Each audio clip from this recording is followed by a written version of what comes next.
Pour ce tour de magie, tu auras besoin d'un crayon, d'un morceau de sucre, d'un verre d'eau et bien sûr d'un public. Demande à un volontaire de choisir un chiffre entre 1 et 10.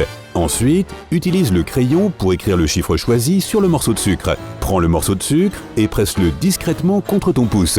La mine du crayon est composée de graphite qui adhère très bien à la peau humaine. C'est pourquoi le numéro se retrouvera aussi imprimé sur ton doigt. Fais tomber le morceau de sucre dans l'eau et laisse-le fondre. Demande ensuite au volontaire d'agiter sa main au-dessus du verre, puis appuie ton pouce contre sa main. Le numéro va s'imprimer comme par magie sur sa peau. Prépare quelques glaçons et plusieurs solutions de sel mélangées à différentes peintures. Ensuite, dis à ton public que tu vas colorer les glaçons de l'intérieur. À l'aide d'une pipette, dépose quelques gouttes de solution sur chaque glaçon. Tout ce que les spectateurs verront, c'est que la glace va changer de couleur progressivement de l'intérieur.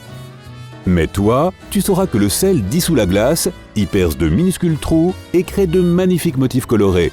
Pour ce tour de magie très impressionnant, tu auras besoin de fécule de maïs, de colorants alimentaires, d'eau, d'une fine plaque de cuisson en métal et d'un caisson de base stéréo. Mélange 2 tasses de fécule de maïs avec une tasse d'eau et verse le mélange sur la plaque. Ajoute ensuite plusieurs gouttes de colorant alimentaire et place le plateau sur le caisson de basse. Veille à bien appuyer le plateau contre le caisson et mets de la musique forte. Tu verras alors de petits vers colorés danser. Pour surprendre les gens en devinant leur âge, il suffit d'une calculatrice. Choisis un volontaire et demande-lui d'indiquer son âge tout en cachant l'écran à tout le monde. Demande-lui ensuite de multiplier ce nombre par 2 et d'ajouter 1 au résultat. Dis-lui de multiplier ce nombre par 5, puis par 10. Ensuite, demande-lui d'écrire le nombre final sur un morceau de papier et de te le donner. Ignore les 2 derniers chiffres du nombre que tu vois. Ce qui reste est l'âge du volontaire. Par exemple, celui où l'illusionniste verse un peu de liquide dans un verre et, un moment plus tard, cela devient de la glace. Comme tu l'auras probablement déjà deviné, le secret réside dans le verre lui-même. En fait, il contient déjà un morceau de glace, avec une éponge de la même couleur que le contenant. Cette dernière est placée au fond du verre et va absorber l'eau en même temps qu'elle y sera versée. Donc, lorsque le magicien renverse le verre, la glace tombe dans sa main pendant que l'eau reste absorbée par l'éponge. Avec le bon équipement, un bon jeu de main, un peu d'entraînement, et ce tour fera également partie de tes spécialités. Le prochain tour de magie est très populaire à la fois chez les magiciens confirmés et chez les débutants. De plus, c'est l'un des tours les plus simples qui soit. Nous parlons du tour qui implique une carte lorsque l'illusionniste demande à un spectateur choisi au hasard de choisir une carte dans le jeu et de la remettre. Puis le magicien fait son show, quelques gestes magiques, et la carte du spectateur est expulsée du jeu. Alors, quel est le secret de ce tour ? C'est vraiment simple, tu vas voir. Lorsqu'il remet la carte dans le jeu, le magicien remet cette dernière en face d'une carte avec un mécanisme spécifique, un petit coussinet qui se colle à la carte et l'éjecte. Cela crée l'illusion que la carte est miraculeusement éjectée du jeu. Donc entraîne-toi un peu et tu pourras bientôt impressionner tes amis. Dans la 8e saison du programme britannique Britain's Got Talent, le public était à la fois choqué et impressionné par l'illusionniste canadien Darcy Hawk, qui a réalisé plusieurs tours de magie avec des colombes. Dans l'un d'entre eux, le magicien faisait apparaître une colombe d'une plume incandescente. Mais comment a-t-il fait ? Facile. La plume que Darcy montrait à l'audience avant qu'elle ne prenne feu était en réalité un morceau de papier spécial que l'on appelle papier flash ou papier éclair. Il est souvent utilisé par les magiciens lorsqu'ils souhaitent littéralement allumer le feu afin de distraire le public lors d'un moment critique. Et c'est exactement ce qu'a fait Darcy. En ayant recours au feu, il a rapidement fait sortir la colombe d'une poche secrète dans sa manche. Et c'est ainsi que le tour de magie a été inventé. On pourrait penser que si quelqu'un remplit un verre d'eau, le couvre avec un morceau de carton, le retourne à l'envers, puis enlève le carton, l'eau va sortir directement du verre et se renverser partout, non ? Eh bien, grâce à la magie de la physique, cela n'arrivera pas. Et les magiciens le font passer pour un de leurs pouvoirs spéciaux. Le carton crée un vide autour du haut du verre, ce qui aspire le carton et le maintient en place. Peu importe la quantité de fois que tu le bouges, le carton restera collé jusqu'à ce que le vide s'échappe. C'est chouette, n'est-ce pas ? Maintenant, penchons-nous sur la deuxième partie de l'illusion. Est-ce que le fait d'enlever le carton casse le vide ? Crois-le ou non, ce n'est pas le cas. Et c'est là qu'intervient la partie délicate de ce tour. Tu vois, un couvercle en plastique attaché au carton s'adapte exactement à l'intérieur de l'ouverture du verre pour contenir toute l'eau une fois qu'on enlève le carton, ce qui donne l'impression que le magicien empêche l'eau de se répandre par pure sorcellerie. Mais l'eau sort toujours du verre à la fin du tour, pas vrai? C'est grâce à un petit trou qui est percé au fond. Le magicien garde son pouce sur ce trou tout le temps, ce qui permet de garder le vide en place. Une fois qu'il déplace son pouce, l'air revient dans le verre, et cette augmentation soudaine de pression pousse à la fois le couvercle en plastique et l'eau vers le sol. Le magicien britannique Dynamo lévite à côté du toit d'un bus et met son bras dessus pendant que le bus continue sa route dans les rues de Londres.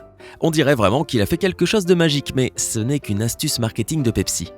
Tout cela est rendu possible simplement parce que le bras avec lequel Dynamo s'accroche au bus n'est pas réel. Il s'agit en fait d'un morceau de métal fixé à l'autobus et déguisé en un bras en latex. Il y a aussi un harnais en dessous pour qu'il puisse s'y attacher et qu'il rentre son vrai bras dans un côté. En fait, à peu près tout est faux, y compris le bus. C'est un vrai bus bien sûr. Mais son conducteur et ses passagers sont tous dans le coup. En plus, il n'y a aucun bus à Londres de ce genre qui emprunte l'itinéraire que suit Dynamo.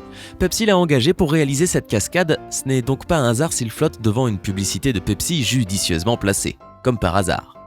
La meilleure magie reste encore celle du marketing, n'est-ce pas les gars? La plupart d'entre nous avons déjà vu des acteurs dans la rue flotter dans l'air tout en étant en position assise. Tu vas voir que ce n'est peut-être pas si magique après tout. Même si cela a l'air génial et te fait te demander comment l'acteur arrive à faire cela. Si tu fais partie des observateurs curieux, tiens-toi prêt pour que l'on te révèle un gros secret. C'est simple comme bonjour et cela ne requiert pas d'effort particulier de la part de l'acteur. Sur le sol en dessous de lui, tu as peut-être pas remarqué, mais il y a toujours un tapis ou une sorte de moquette. Et il se trouve que cela cache une plaque métallique avec une tige dépassant d'un angle. Cette tige est ensuite reliée à une autre plaque métallique qui soutient l'acteur. Tout cet attirail est bien caché sous les vêtements amples du magicien. Donc, ne t'en fais pas, ces messieurs sont plutôt à l'aise dans cette position. Même si c'est vrai que maintenir la posture ne doit pas toujours être facile. Et je sais de quoi je parle. Moi j'ai une crampe rien qu'en laçant mes chaussures. À première vue, ce tour de magie semble tout bonnement impossible à expliquer. Allez, c'est de l'eau quoi. Comment peut-on marcher de manière nonchalante sur l'eau? C'est des chaussures spéciales, c'est ça? Ou des fils invisibles? En fait, ce tour n'est même pas si compliqué que cela. Le truc, c'est que tu ne comprendrais pas comment cela fonctionne si tu ne savais pas ce qu'il faut chercher. Ces magiciens utilisent des plaques de plexiglas se tenant sur de longs pieds, du même matériau, astucieusement placés sous l'eau. Ce sentier est donc complètement invisible si tu le regardes d'un certain angle. Il est impossible de le détecter, même avec une caméra. Pourtant, le magicien peut voir exactement où il marche afin de réaliser son tour qui nous laisse bouche bée. Si tu as déjà vu ce tour dans une piscine, je suis certain que tu as pensé « Et ceux qui se tiennent aux premières loges seront sûrement capables de voir les plateformes, non ?» Eh bien sûr qu'ils le peuvent. Ce sont donc certainement des acteurs qui font semblant de ne rien voir du tout. Qui a dit que les magiciens ne nous jouaient jamais des tours? Ici, le public est berné en croyant qu'un billet d'$1 est déchiqueté puis remis à neuf en frottant les deux parties. Pour ce tour, le magicien doit bien se préparer. Les billets sont collés ensemble avec de la colle à papier uniquement sur les bords des moitiés inférieures. Les moitiés supérieures sont libres et si elles sont bien assemblées, une sorte de poche doit se créer entre les deux billets. Pour le tour, une moitié est repliée sans que le public ne s'en rende compte. Le premier billet est ensuite déchiré en deux et le morceau déchiré est parfois déchiré plus d'une fois pour convaincre le public qu'il est vraiment. Les bouts déchirés sont ensuite frottés contre l'autre moitié et glissés dans la petite poche. Le billet non endommagé est ensuite déplié pour révéler un billet tout beau, tout neuf. Comme c'est sournois. Si c'était vrai, ça ne me dérangerait pas de faire ça comme boulot de 9h à 17h. Et en plus de ça, il n'y aurait probablement même pas d'impôt à payer. Les autorités fiscales regardent-elles cette vidéo? Ah, ok, on oublie. Bon, on dirait que je vais devoir m'en tenir à mon travail actuel pour le moment. Il s'avère que ce tour est assez facile si l'on s'entraîne un peu. Il faut d'abord commencer par plier le billet en un petit carré et le placer dans la paume de la main. Ça ne devrait pas être trop évident. C'est pourquoi il faut de l'entraînement. Pour la représentation, tu prends n'importe quel morceau de papier ordinaire et tu l'allumes avec du feu pour distraire le public. Au fur et à mesure qu'il se désintègre, le papier ordinaire est jeté vers le bas tout en remontant le vrai billet vers tes doigts où se trouvait le papier brûlant. Et voilà, tu l'as. Du papier transformé en argent juste comme ça. Dommage que tu aies besoin d'argent pour faire le tour. S'il te plaît, fais juste attention quand tu essaies ça à la maison. En y repensant, brûler de l'argent n'est pas si difficile. C'est donc celui où le magicien demande à un spectateur de signer une carte, puis il la déchire et elle réapparaît magiquement en parfait état. Ici, tout se joue dans le fameux glissement de la main. C'est lui qui crée l'illusion de la magie. Lorsque l'illusionniste prend la carte signée au spectateur, il l'échange avec une autre carte qu'il avait dans sa poche ou dans ses manches. Ah, mais attends, ça me fait penser au dicton « avoir quelqu'un dans sa manche ». La carte qui se déchire n'est pas celle qui est signée, et la carte originale signée est secrètement glissée dans le jeu pour impressionner le public.